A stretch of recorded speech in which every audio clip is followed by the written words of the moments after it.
As the country waits with bated breath for the completion of the Talanta Sports City Stadium, earmarked to host some of the matches of the 2027 Africa Cup of Nations, project architect Major Victor Kenge says the facility is poised to be one of its kind in Africa, thanks to the state-of-the-art technology deployed in its construction.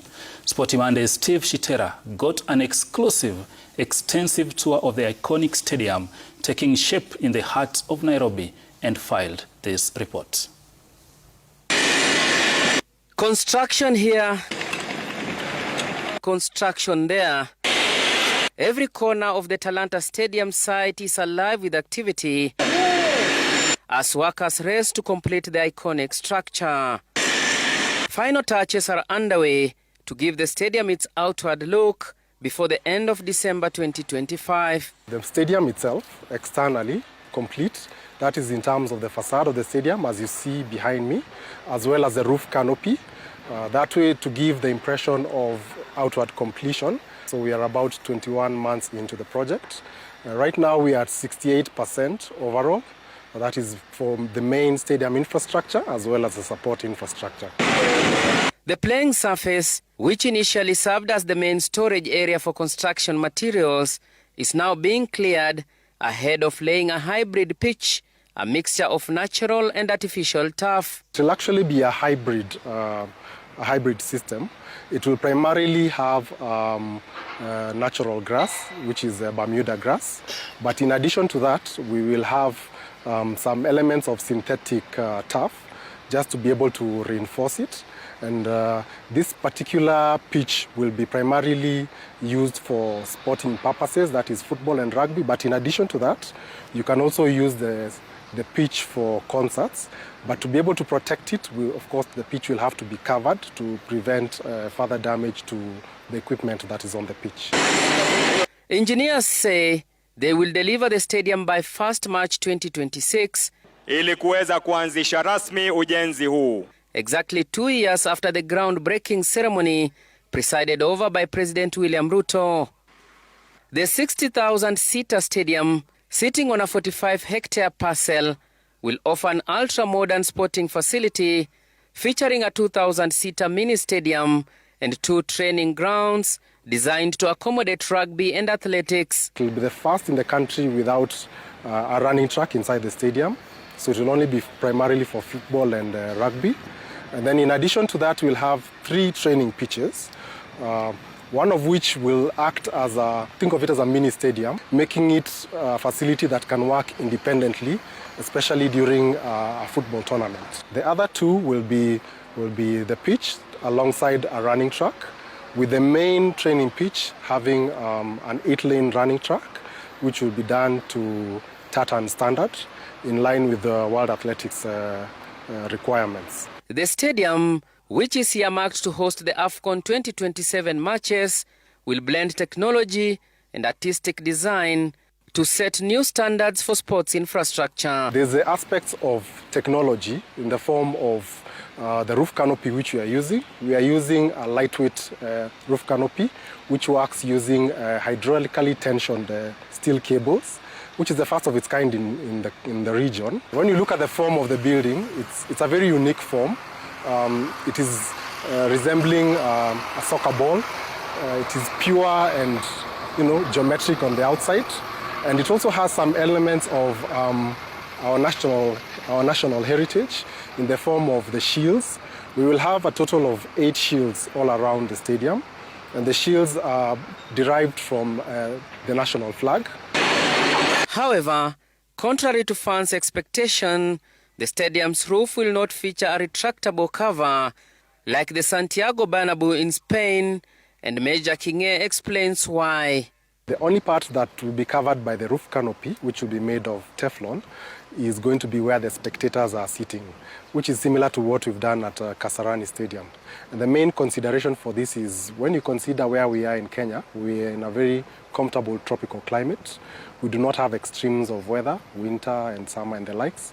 So there is no need to temperature control the stadium as a whole. The most important thing is to just shelter the spectators for their comfort during matches, but the pitch itself will be open to sky, which also allows for natural ventilation and sunshine as well. To improve accessibility, expansion works on Ngong Road are ongoing, alongside plans for a dedicated commuter train to ease movement to and from the stadium. All this as Kenya prepares her infrastructure ready for AFCON 2027. Accessible to persons living with disability as well. And the way we've managed to achieve this is to ensure that the plazas, the entry plazas approaching the stadium are all ramped. We've also provided for a total of 15 elevators across the stadium, so that from whichever side of the stadium you're coming in from, you can be able to access all the levels of the stadium. The media will have designated access on the western side. On the western side, we'll have two main entrances. One will be designated for VIP and VVIPs, and the other one will be used by media as well as various other event organizers. So they'll have their own dedicated entry point, and as they come into the stadium, they'll be able to access their media tribune and the media conference rooms from the VIP side.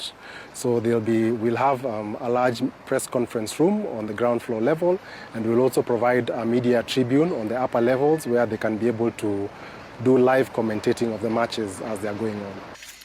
With construction at 70%, Talanta City Stadium is emerging as a towering sporting icon in the capital, Nairobi, poised to serve as the main venue for the 2027 AFCON, co-hosted by Kenya, Uganda and Tanzania. Steve Shitera for Sporty Monday, Talanta Sports City, Nairobi. Beautiful stuff. Steve-O reporting there live from the Talanta Sports City Stadium. And of course, there's a clamor from a section of Kenya, or a huge populace of Kenya, to have that facility named after Raila Odinga.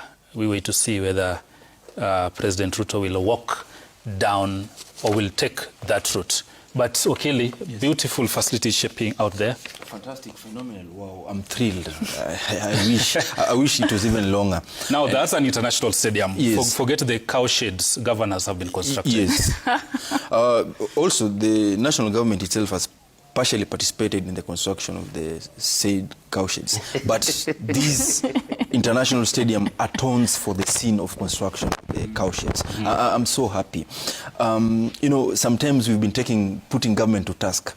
Anytime we start the conversation, Wakili comes here and cites the Constitution, says, oh, it's the role of Sports Kenya, Article 32, 31 of the Sports Act. Sports Kenya is supposed to do this and this.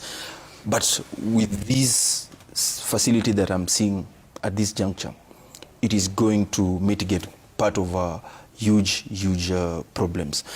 You know, when we were hosting, when Kenya Police was playing the CAF Champions League, you noticed that the phenomenon of sports tourism has started creeping in. Somalia teams hosted their matches here in Nyayo Stadium. And that was just Nyayo Stadium, which sometimes is not fully accredited. Now, what about having these sports this Talanta or the Raila Odinga International Stadium to be? We are going to experience a lot of international teams which may even be training stopovers here in Kenya. I remember sometimes we used to have the Kenya School of Monetary Studies.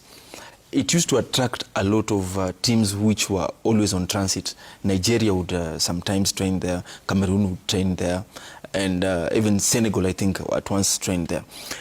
With the completion of this facility again, I don't expect any challenges, field challenges, insofar as AFCON is concerned. And given the turnout, the way Kenyans stand out to cheer and support even Morocco as the finalists, we are hoping that the number of groups will be increased here in Kenya. Absolutely. Ile group yenye inafaa ikuwe Tanzania ama Uganda, nyang'anya hao, leta hapa Kenya. And Ziti, this puts us in good stead, I want to believe, for us to host the opening ceremony of the AFCON 2027 and the closing ceremony of AFCON 2027, and have both matches played at the iconic Sports City Talanta Stadium. Let's hope our neighbors will agree to that, because when we were when the finals of Chan were being played in Kenya, you remember our friend Grace saying that Ugandans walikuwa wanateta sana because for them they've been having a very good stadium. No, they'll still host the third place.